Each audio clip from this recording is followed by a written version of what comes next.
Hello everybody, and happy January 13th, 2022. My name is Franz Calamari, and you are here. This video represents the maiden voyage of the channel, and very simply said, I hope to show a few things on this here YouTube platform that I think are fascinating to me, specifically more historically minded battle replays and battle reports, and just provide you some gameplay that I think is fun. I've been told by a few people that they appreciate my commentary and that they'd like to hear my thoughts on a few battles, so I'm more than happy to provide my sometimes solicited, sometimes unsolicited perspective. So anyway, with that being said, let's get down to the task at hand. So what we're looking at here is a really cool battle replay that I was sent by a friend of mine. A few friends of mine were in this battle, showcasing, I'm going to pause this so I can talk a little bit, showcasing a engagement on a map called the Battle of Kulm. Kulm happened in 1813. I actually don't know terribly much about it, so I'm not going to talk too much about it, but what I will say is it didn't happen like this. This is not a recreation of it, so don't feel guilty for not knowing it. This is merely a usage of the battlefield in this game, not a one-to-one recreation of the scenario. The game being played, as you can surely tell, is Napoleon Total War, and the mod is Darthmod Hardcore Realism. This is a submod for the Darthmod core game, and it's really cool. It's made by primarily a guy called Chewy with a few of his friends, and it basically takes the best aspects of Darthmod and ratchets it up to 20. If you've played NTW 3, it'll be similar to you in the form of the realism aspect, where line of sight is very important. Units are camouflaged unless... I'm sorry, hidden, not camouflaged. No one's wearing a ghillie suit on a horse, but they are hidden, so you have to scout them with cavalry. Units have line of sight, etc., etc., and morale is very shaky. In essence, maneuver and positioning are more important than individual unit stats in this mod, and I like that a lot. As a nerd, as a historian, I really dig this. I really appreciate this. I really like games that focus more on the human aspect of a battle versus just the haha, my guys have better stats than yours aspect. In this game, an elite unit can be routed rather swiftly if surrounded by subpar units, if those subpar units are supported correctly. So it is really cool to see. And also units will rout and typically not fight to the death most of the time if they are even supported by a general, but units left out in the open will rout with 75% of their men left if morale in the given region is against them. So it's really cool, and I'll let the rest of the mod speak for itself. I'm sure you'll notice the smoke, the sounds. Chewy's team did an excellent job on the sounds, the musketry, everything in this game. This is truly an excellent little mod.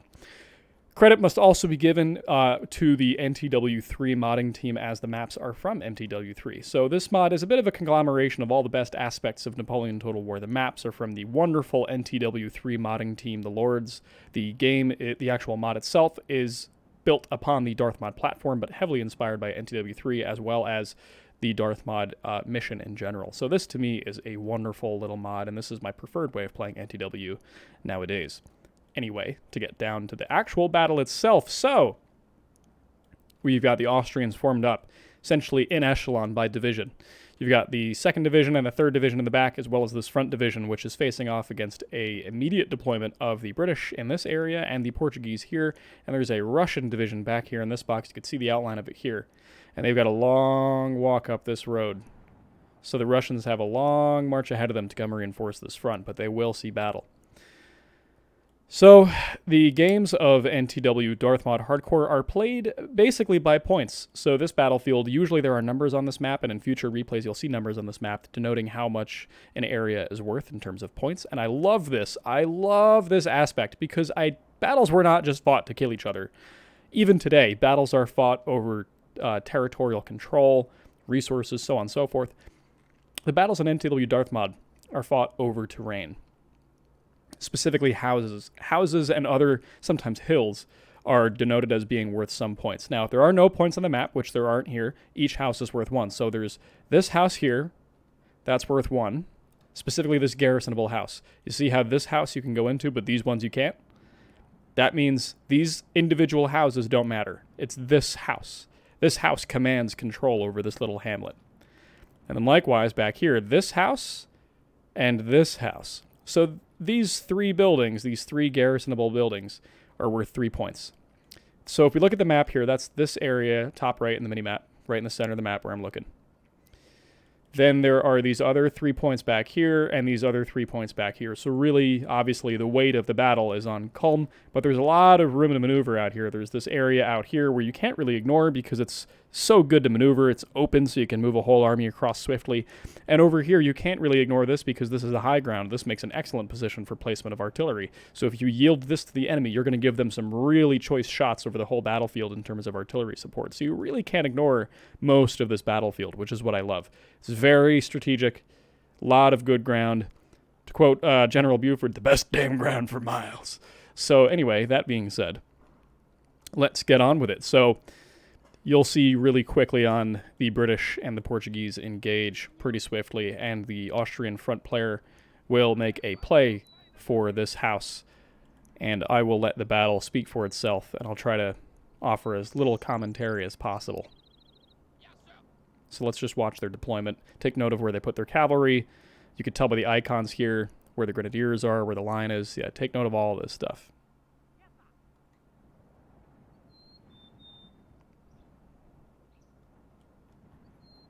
We'll go back here real quick and look at what's going on here. You can see that disposition and their disposition. And I'll tell you this much. There's a little bit of a rock, paper, scissors. I'll actually pause to explain this a little bit.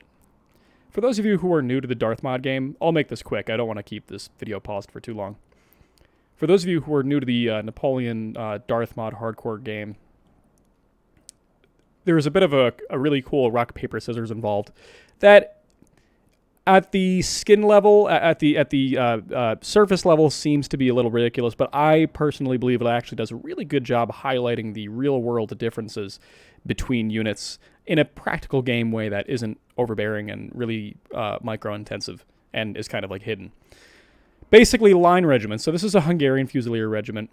This is one of the, I think the most, or second most elite unit of Austrian infantry. And then over here, where are they? There is a Grenzer unit somewhere. Maybe not in this division. Let's go up here. I know, there are some here. Here we go. So these are Grenzers. These are light infantry. So this is the light infantry battalion. This is an elite battalion. And then over here, this is a line battalion. So light infantry here, elite infantry here, and line here. And I'm not saying elite because they're trained. I mean the actual unit type in the game is elite. So elite, light, and line. Only the front rank of line will fire. So in this column here, only these guys will shoot. The rear ranks don't. In this light battalion, any soldier in here who has sight on an enemy can fire if they're in range. In this unit, in this edition of the mod, this is going to be patched and updated. In the next release, which is coming out January, elite units will fire in the same way as light. So please note that what you're going to see of elite units in this match is actually going to become old history relatively soon. So in the next edition of this game, which is going to come out again probably soon, elite units are going to be changed to fire in the same way as light, and that will drastically increase their firepower in a line battle, but with a decrease in reloading speed. So these guys will still outshoot elites, but elites have better melee, they inspire. Pound for pound, an elite unit is worth more than a shooting unit in the right spot, or a light unit in the right spot. But anyway, that's not the point. In this replay, I explain this because in this replay, in this version of the mod where we currently are, elite units fire by rank. And you'll see that it looks cool. It was intended to showcase the increased, I guess better discipline and training and drill of elite line units such as this 4th Deutschmeister and this Emperor's Own regiment. And that may be true, and I can appreciate that effort, but you know what? The way fire by rank works in Napoleon is just a little too janky. So the Chewie and his team are changing that to fire in the same way as the lights with a nerf to reload speed to balance it out. So that's it. And Grenadiers, which are, there's a Grenadier unit, maybe not here, but Grenadiers are a thing, and you can tell because they have a little grenade on their unit icon here. They fire in the same way as line, only the front rank. The trade-off is Grenadiers have less men, but they're better in melee. So there's a really cool, and this is true for every army, there's a really cool rock, paper, scissors here with how infantry shoots and fights. Your Grenadiers will win in melee. Your line can kind of do a little bit of everything, and they're the most affordable units, so they're most ubiquitous. Your light infantry win firefights, but they can't hold melee. Oh, and light infantry, no matter what, cannot square. Yes, historically, most light companies and light battalions did know how to form square. However, for the sake of gameplay balance, in this mod, they cannot square.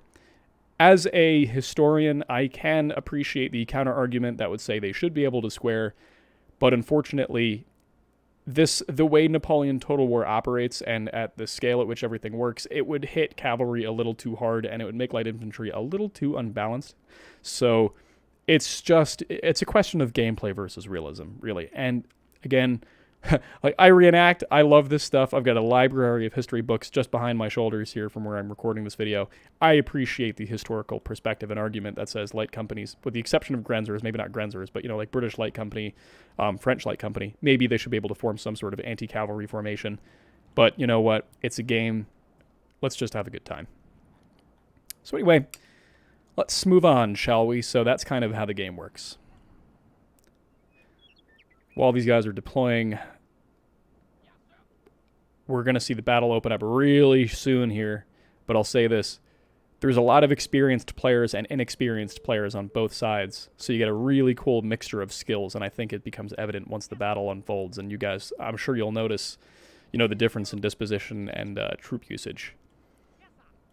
So this is really cool because it shows how mixed the community is here, how you get really seasoned players fighting alongside players who are still getting their sea legs. It's just very integrated, and it's fun for that reason because it adds a certain spice to the battles.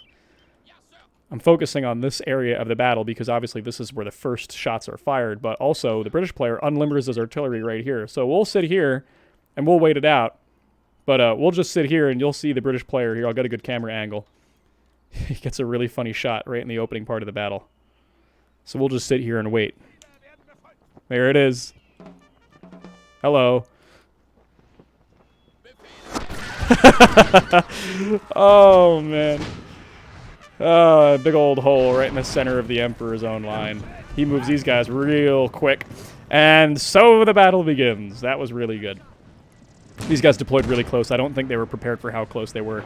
There's the immediate play for the house. Grenadiers going in, cavalry moving in to try to support it. These guys try to catch out the cavalry or the infantry going in, but they don't manage it, and my game actually stutters here because there is so much movement going on. I actually got to slow-mo it and then hit play again to keep it smooth. It's just, there's that much stuff going on. Everything is trying to operate here, and now it's starting to smooth back out again. Canister obliterating. Oh, man. Oh. Just, we're not even, we are just a minute in, and we've seen so much happen. We've seen artillery get a clear shot on some cuirassiers. This house gets taken. A unit of cuirassier gets routed. There's a cavalry sandwich developing on the left. And the Portuguese begin moving their columns into this forest. That cloud is the whole Portuguese army moving to a flanking position. And there's so much investment of cavalry in here. Our men are running. It's absolutely bonkers how much is happening here.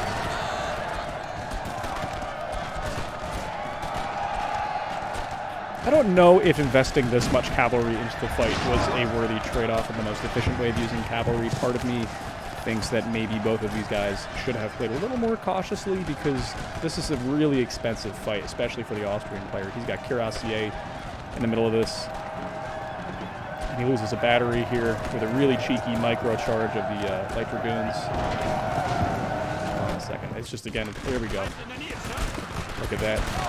Excellent charge on the 7-pound battery. That's Our men are running. Thing, and I think these guys do route and run, but you know what? Trading a very inexpensive light dragoon unit for a artillery battery is a very good trade. This is absolutely nuts. The Portuguese columns in the woods get caught out, and this player does not get the chance to form square. This light cavalry brigade of the Austrians. He's going to lose some of his cavalry, but it creates a really cool opportunity where now this battery is isolated. He's not prepared to deal with it, but the Austrian player sees it and gets a cheeky charge in by peeling off a unit of the hussars. Gallop in are going to take out this gun.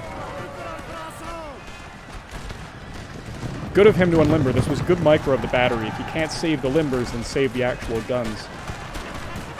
Then limbers are quick. They're going to lose their limbers, and they're going to lose a lot of crew, and you'd think that he saved it, but it's just $1 short and a day late, unfortunately. It was a valiant attempt to save the battery, but he's going to lose it. It's just cavalry on guns, uncontested. It's hard to come back from that. But he gets a really bloody nose. He loses a lot of men from that charge. 2 cavalry units, but he's arguably killed at least 2 battalions worth of men. Really crazy fight unfolding here.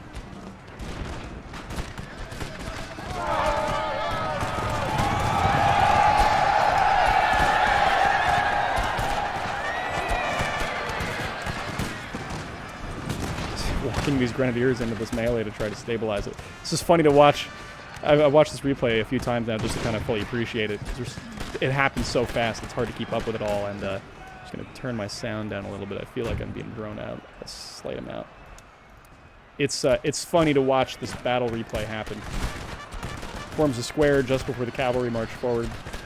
So he's squaring his way up. He's not squaring in the melee. I know some people might see this and think, oh, he's squaring in melee. But if you look, if you watch closely, what's happening is he's trying to hopscotch squares in and pull units out because he doesn't want to get hit by this foot unit.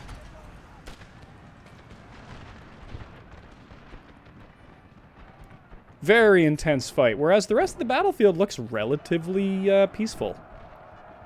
Looks pretty good. There's a very sharp fight here, and this Austrian player is very invested, very committed, fighting a 2-on-1. The Portuguese are just dogpiling with their cavalry. They had 6 cavalry units, if I recall correctly. And it's just, what can you do? How do you win that? No matter what cavalry brings, 6 versus 2 or 3 or even 4, you're going to lose that just by the flanks. So, where we left off on this side, the Portuguese have been maneuvering up this hill, and you can see from where the general is, it's probably clear that they're moving up this way. We've got some cavalry here trying to spot into the woods, but they can't see through the undergrowth. And we have this massive cavalry movement on the right. This is a critique of mine, and I'll give these as the game goes on. I appreciate the movement of these 2 brigades of cavalry. These are 2 very clear, distinctive formations. You've got a light cavalry brigade with an independent squadron of cuirassiers moving up on the right, plus a heavy cavalry brigade going down the center, and their intent is clearly to threaten and maybe catch out another unit. But I feel like players in this mod, and I think this because the mod is new and players are still learning how to engage, how to fight these battles and do it in the right way. I feel like people just in Napoleon Total War, maybe in general, but specifically in this mod, are very aggressive with their cavalry. They try to go for these very decisive cavalry engagements. They run their stuff around. They charge. They have this whole, like, vainglorious attempt. Oh man, the cannon, I think it's a 6-pound British, 6-pound battery trying to nail these cuirassiers, getting a few kills on them, 75 out of 80. Jeez, yeah. Players go for these very decisive cavalry engagements, but they're so extended. And you can see Russian cavalry finally catching up. The reserve Russians are moving forward to try and relieve pressure on the British left. So the Austrian player, he probably didn't notice it, but he's about to get caught out with cavalry. And it looks good, but this is the thing, is these situations are fluid, they're organic. You can't, your local superiority in a given moment, there's more Russian cavalry, a light brigade of hussars coming out of the woods. The Russians are here, and they're going to form up on the left and help beat the Austrians. He's got really good cavalry units here, but even though he's going to, right now it looks like he's outnumbering them, it appears that this is some false confidence. And this is what I mean. Maybe the cavalry should be played maybe closer to the chest, not as gung-ho. Granted, that does stay true to the old cavalier attitude of cavalry commanders back in the day. That old nobility of Europe kind of mentality kicking in. But it does put them at exceptional risk. And while, yes, he does get this really good charge off on Uxbridge, Hussars to the front. Cuirassier moving in. The struggle bus here is, look at this. This is what I mean, overextended cavalry. About to get caught out by some very, very good Russian light cavalry who are going to hit them on the flank. And as I said, morale is more important than unit quality here. And you can see these Emperor's Own Cuirassier, very well drilled cavalry unit. They're shaken by a charge of hussars on the flank. And now they're getting cut off. The noose is being tightened on this flank, and that's where the cavalry's going to get a little caught up and in a hairy situation. And that's going to create a decisive cavalry battle not even 15 minutes, and not even 10 minutes into the game. Jesus.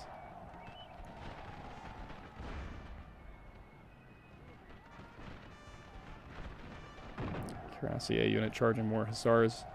Tries to peel off, but instead gets charged on the side accidentally. The routing of the Austrians, and even more Russian. There's the heavy cavalry brigade of the Russians coming in. That left flank, that strong Austrian cavalry brigade division basically by itself on the right. It looked good to begin with, and then came the Russians. And here they are starting to form up. Portuguese had deployed in a line of battle, and I'll talk more about that in a second, but commentary in the center here. British fought hard for this right. Yeah, there goes the Emperor's own cavalry wavering, yeah.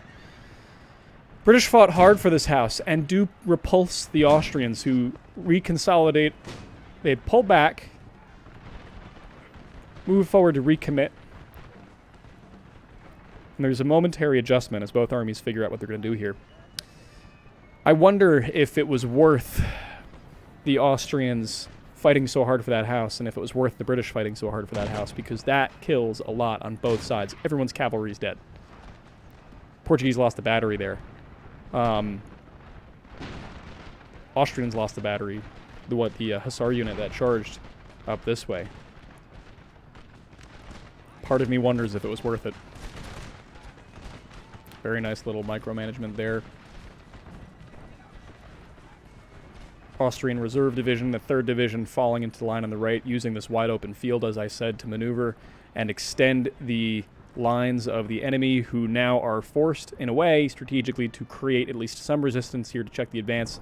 These guys, the Allies, want to focus on this town. They want to put weight over here and press downwards. They want to come off as high ground. But if these Austrians come online swiftly enough, all these Russian battalions, which are destined for the right, most of them will probably make it. But if this 3rd Division deploys successfully over here, it's gonna force that reinforcing Russian division to split. And that creates a strategic problem where you have commanders now focusing on separate parts of the battlefield, and that micromanagement really hurts.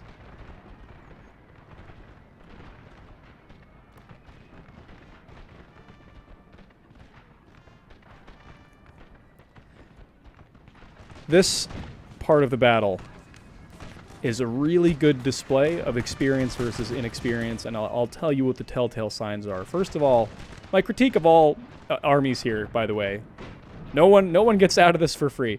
My critique of this battle so far, the British are doing actually a pretty good job at this, with the exception of these battalions. This is way too many battalions to have in this small area, too dense of a target.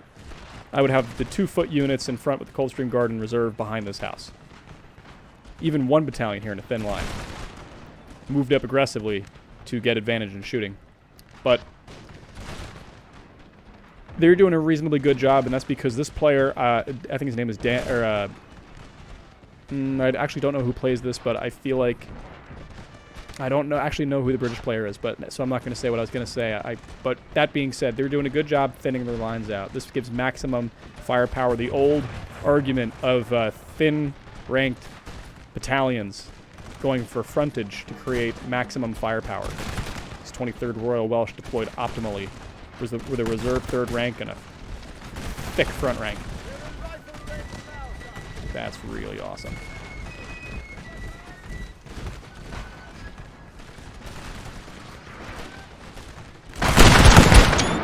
That's a cool shot. That's Fusilier's time to return fire.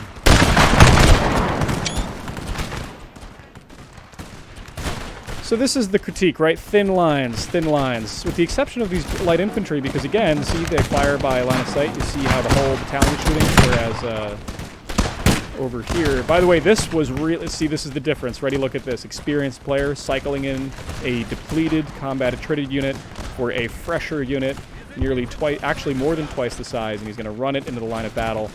and they're going to take over that position. Meanwhile, this unit of Fusiliers is being deployed to the reserve behind the lights, because if these guys get charged, the Fusiliers can run in and plug the gap, or if cavalry comes through here and charges through the center, Hungarian Fusiliers can form a square and deflect the charge. And here's the fire by rank of the Deutschmeister kicking in, alongside the Emperor's Own. Very elite flanking maneuver going on over here.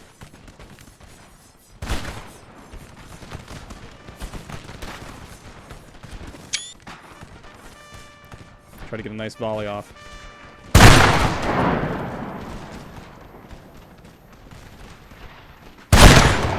That's a cool shot. And that's what I mean. See, now they got it. Even though that third rank could have shot, now every rank in front of them has to reload. This is the jank of fire by rank. Russian battalions are going to form up here on the left, and that's going to cause a flank maneuver to happen. But as I was saying, the difference in skill here that I was saying is apparent is this Portuguese player really fights a hard battle here, but there's a critical mistake he makes. First of all, he's committed too far forward, and he's losing a shooting battle, and he's staying in the fight. Should be talking to this British player and saying, you know what, let's pull back, let's reorganize our line about this way, make them walk a little bit forward so we get really good advantage on this hill. Maybe throw some artillery over here if the Russians have any that they're willing to deploy. Fire a canister down at them, go for the morale effect, whatever. Also, he's got very expensive units in the line of battle getting torn out. This Grenadier unit, absolutely attrited. Look at this, just ooh. Loyal Lusitania line shouldn't be there. I'd pull back these Lisboa Grenadiers. Sorry. Going to the authentic Portuguese there for a second. The Lisboa Grenadiers. Very, very good expensive units in the line of battle. Pull them back, thin the lines out, have those units in reserve, have the standard foot in front, and then you throw your elites either to the flanks, whatever, and you try to win the maneuver fight, or you can at least pull back and make the enemy come for you and kind of fight them up the hill. But he's got them all in the line of battle, and he's got them in thick lines too, so they're not even able to bring their maximum firepower to bear on the enemy. Under howitzer fire, all that. This is bleeding out the Portuguese. In the center, the British are engaging point blank, and they're running into some canister fire pretty damn close. You're seeing the effects of it.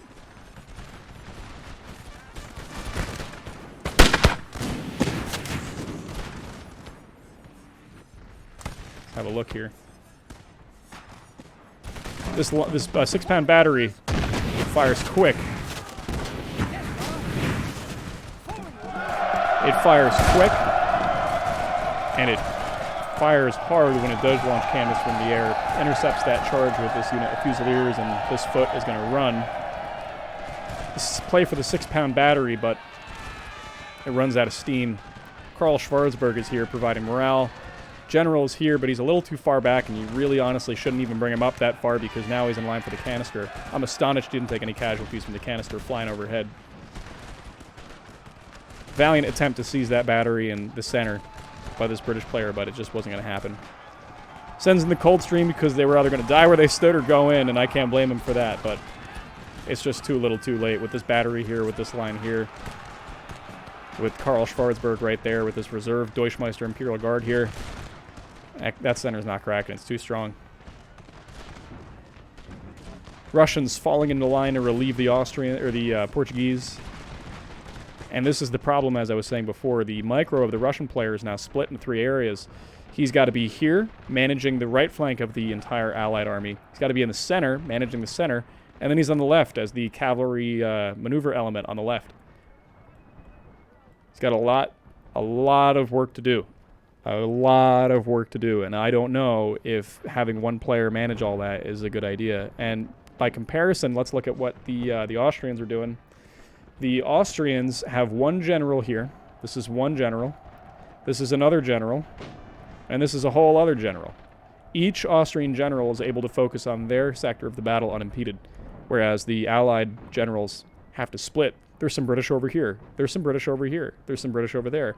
The Portuguese guy can focus on what he's doing, but really, 2 out of 3 generals having to split their micro versus 3 focused opponents, that'll wear on you, and it causes little mistakes, and battles like this are won through cumulative success or cumulative failure. Thin lines! Thin lines! Imagine if these battalions had optimal frontage and just could make these massive lines and shoot these Austrians. It probably would have done a lot of really good casualties. It's also walking up under the threat of a 6-pound battery. Good readjustment there. This Austrian player leaning on his defense, letting this house really speak for itself. Scots Guard just don't have a good time.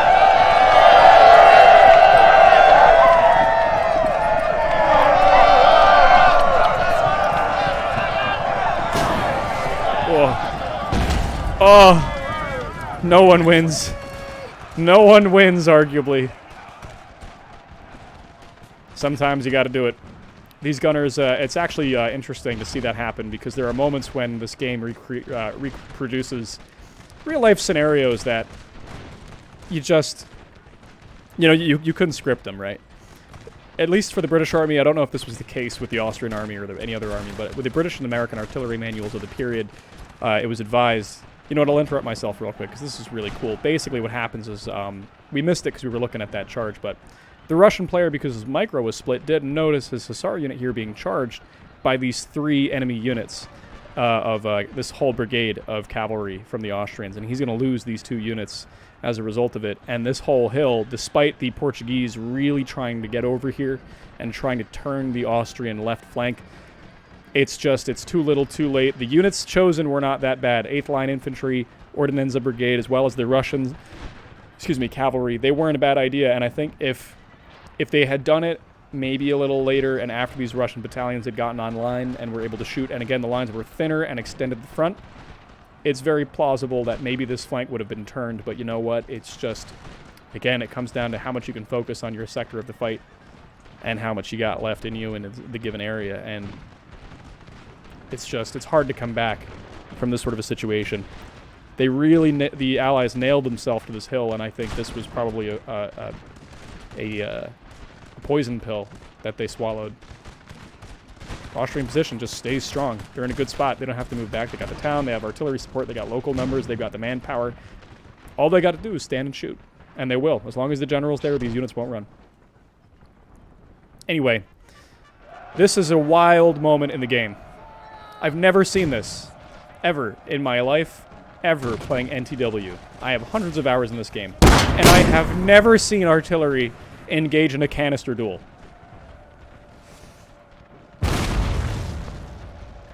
I've never seen artillery duel each other with canister. He shot ball there, but this crew will start shooting canister once they realize they could shoot it.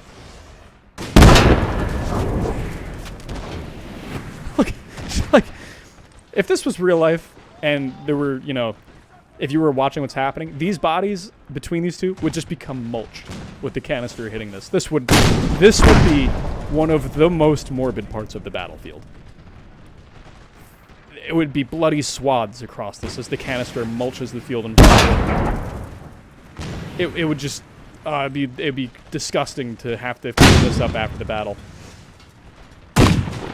I'm sorry, I can't stop focusing on this canister fight. I've never seen this happen in a Total War game ever.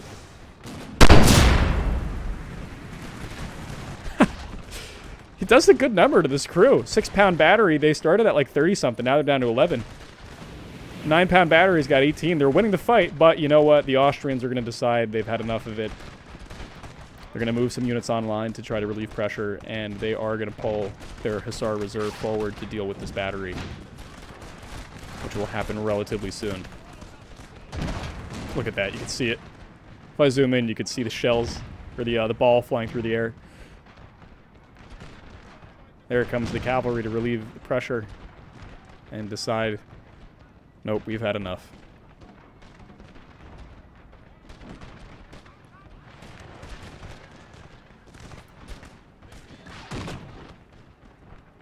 And there it is. They unfortunately don't get a cool closing shot off, but oh man, that guy got sent flying into the pile of corpses. Jesus. I think this is the worst part of the battlefield. This corridor right here between this church and this townhouse, this hamlet. Oh man.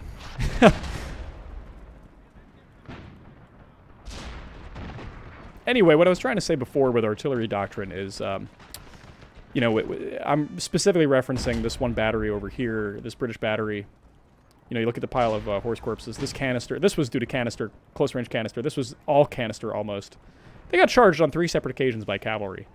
Very determined cuirassier units, might I add, against a standard 6-pound battery that now has 2 chevrons because of what they did. In the British Manual of Artillery from the Napoleonic Wars, it was actually written, I'm going to butcher the quote, but basically my best impression of the quotation from the manual is, stand to your guns until the last moment and keep firing. It may be the source of your eternal salvation and glory or shame.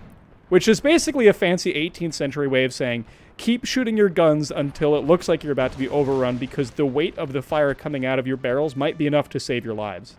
And in this case, think about it. If this crew abandoned the guns and ran, the first cuirassier charge would have probably creamed them. And yeah, they got a little creamed. You know, they're down to 15 men probably from just the successive cavalry charges.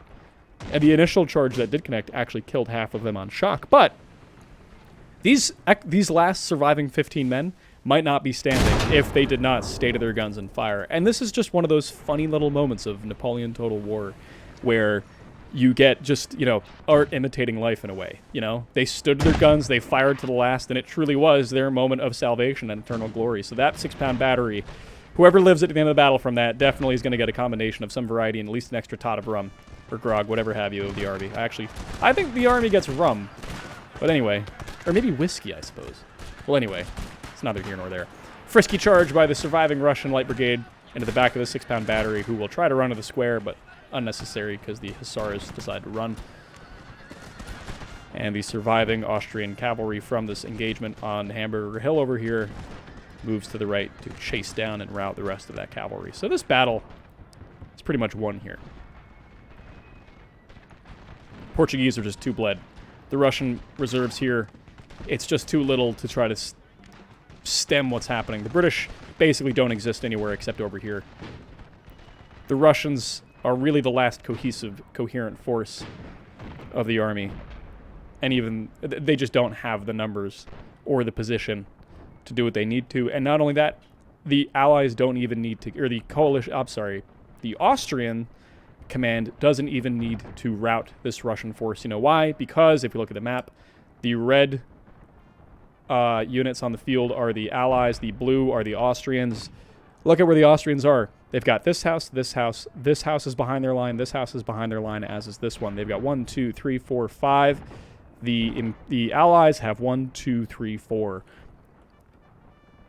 The Austrians don't even need to attack. They've won the battle purely through strategy alone at this point. They've paid for it. They're not in one piece. A lot of Austrians have been killed or become casualties. But they've got the field. They don't need to attack. What's happening now is just them securing the victory.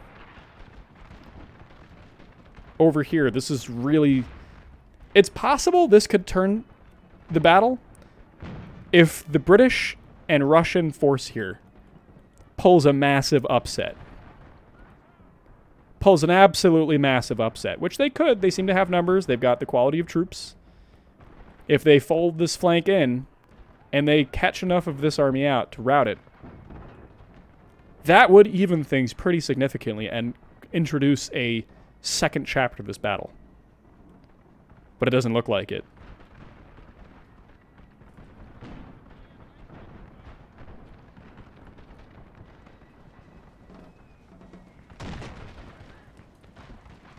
Bit of a standoff here.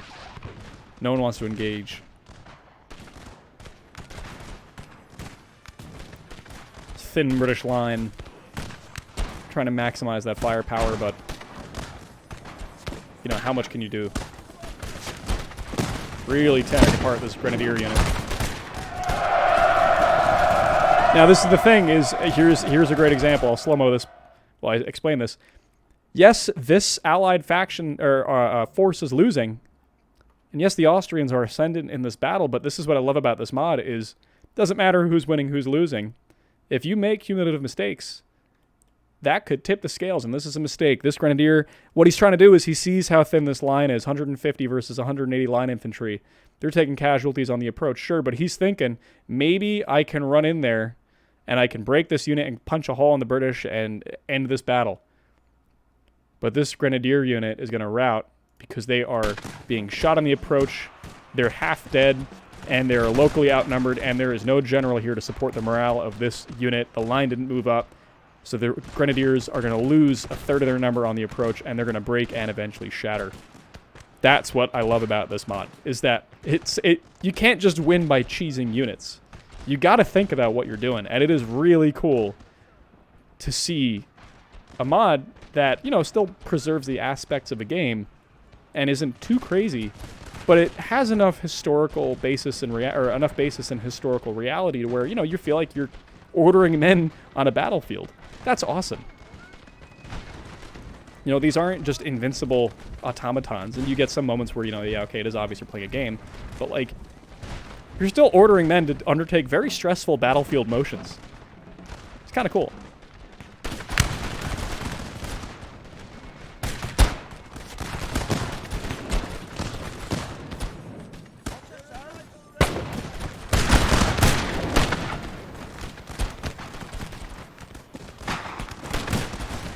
Officers, like, fucking come and get it. Oh, that's smoky din. Reforming of the line.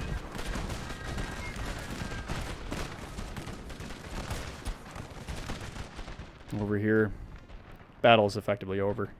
There's a few Russian battalions, like 1 or 2, that are trying to hold the line here, but it's unnecessary. Sending the Fusiliers up this hill just to hold them. It's not a threat.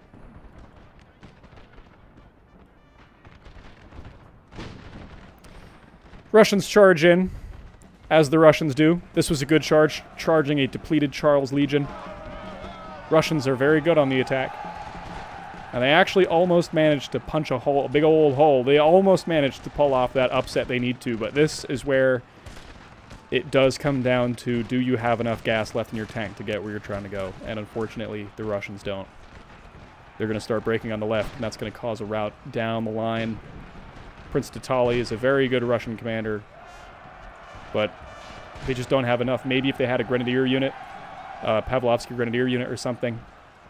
But you could see the Russian player, and everybody, it's over at this point. They're just sending in the troops now. Charging of the generals, the telltale sign of, I concede the battle. Let's call it so we can go eat dinner. So while we watch the rest of this closeout, let's consider what has happened in front of us. Now they must break. So there's a few thoughts I have when I'm looking at this battle from a strategic motion perspective. The first thing I said was I think everybody can benefit from thinning their lines out. This German Fusilier regiment, this is optimal disposition for a shooting unit. 2 ranks with a reserve 3rd rank. This is what I mean when I say thin line. 2 ranks, the reserve 3rd rank acting as file closers. That's a perfect formation, in my eyes. Austrians, their battalions are so big, the best you could do is 3 ranks with a reserve 4th when they're at full strength, so your mileage may vary, but the Russian lines, when they try to shoot, should be in this formation. The British should always be in that formation. They want to maximize that shooting potential, so do the Prussians.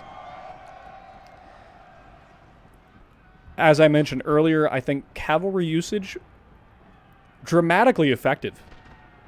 Dramatically, not effective per se. I say that, you know, but the Austrians won the battle, so whatever. But dramatically aggressive is what I meant to say. Dramatically aggressive. There's not a cavalry unit left on this field.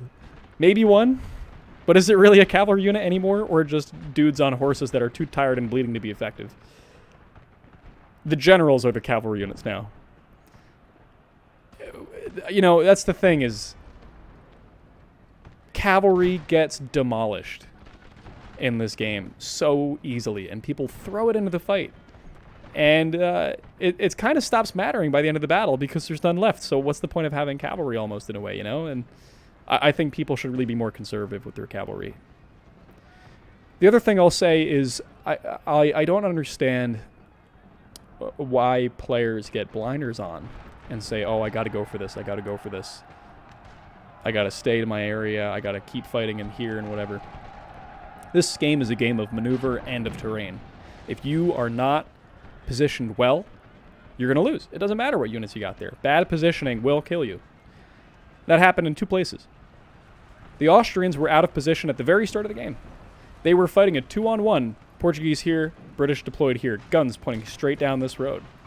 And they paid for it. They lost about a quarter of their army. They lost all their cavalry in the center with the British and Portuguese combined assault here. Now, granted, it wasn't free, as you could tell. The British lost almost all their cavalry. The Portuguese lost almost all their cavalry as well, including an infantry, a very expensive Scottish infantry unit going for this house. So it was kind of a mutual annihilation, but it wasn't worth it for anybody.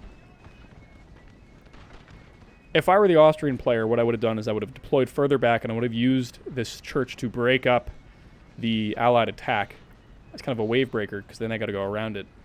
And then you have your Austrian line basically here, using this house to anchor your center right, this to be a center hold in case you get pushed back, and then you use this town to break up any assaults. You kind of deploy in front of it, and if need be, you retreat through it and use it to shield your infantry from artillery, and then you don't need to advance up this hill. Over here, this Austrian player did a good job positioning his hold. All he had to do was just to occupy this flank of the army, which he did. Now, on this side, in terms of positioning and attacking and defending, I don't know if the all-out assault on this town was worth it. I think if I was this army, what I would have done, honestly, is I would have counter-marched to the right. I would never have deployed over this river, basically.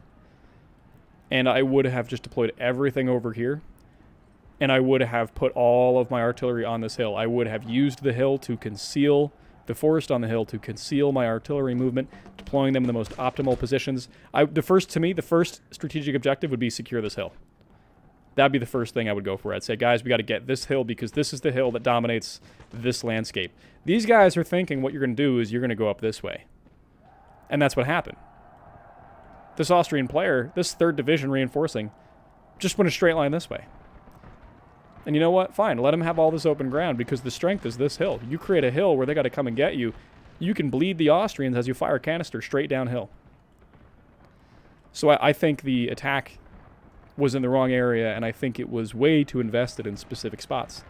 Now, again, Monday morning quarterbacking is easy. It's always easy to look at. It's always easy to look at a battle in hindsight and think about how you would have done it better. So I couch my statement and my critique here with that caveat of, you know, I am Monday morning quarterbacking. I was not the general. As Theodore Roosevelt would say, I'm not the man in the ring here. I can't do the boxing match. But just looking at this map and the way it's positioned, knowing I would have, you know who your opponents are going into a Napoleon game, knowing I would be fighting 3 Austrian armies, here's what I would think. Austrians, big armies, they like wide open fields for maneuver. What happened over here? Big wide open field for maneuver. I know that they can suffer from morale, and if they're slowed down, it's really hard for them to attack. Okay, so I get a dominant position, get into an area where it's hard for them to maneuver. Boom, here it is. And we set up a defensive area, let the British just shoot downhill, get some cannons loaded up, and there we go. And then what you can do is you can force them to fight for every point they have, because if you look at this map, notice something. All the points are in a straight line along this highway. Look, you've got this point here, and arguably this point back in their deployment zone. And these two are linked. If you get this one, there's a good chance, or if you get this one here, this one closer to the woods where we are, if you get this point, you're probably going to get this point. So, just from that alone, you could probably break the Austrians just by holding this ridge. Now, that battle didn't happen. Instead, the battle you're watching happened. So, everything I'm setting up here is a hypothetical, but if you wanted my perspective, I think that's what I would have proposed to my team. At the end of the day, I have to commend the British player. He played a very aggressive game. The Portuguese player, I don't think he was a bad player. I think he was inexperienced. I think if he knew what he was doing, he probably would have deployed further back on the hill, had his artillery behind his line here, played his cavalry more conservative. They probably would have let the German grenadiers in this house live and not thrown so much at it. They would have said, okay, if we're going to take this house, let's take it the right way. Slow and steady wins the race, and done that. They would have pulled back and not gone in. And that's the end of the battle. So, very crazy fight here. I've got 2 thoughts going out of here. Austrians deployed, I did the math earlier, with about 10,300 and change men, give or take a few dozen. The Allies deployed with about 9,900 and something or other. Very close match, less than 1,000 man difference between these armies. In fact, less than a 500 man difference between these armies, if I recall my math correctly.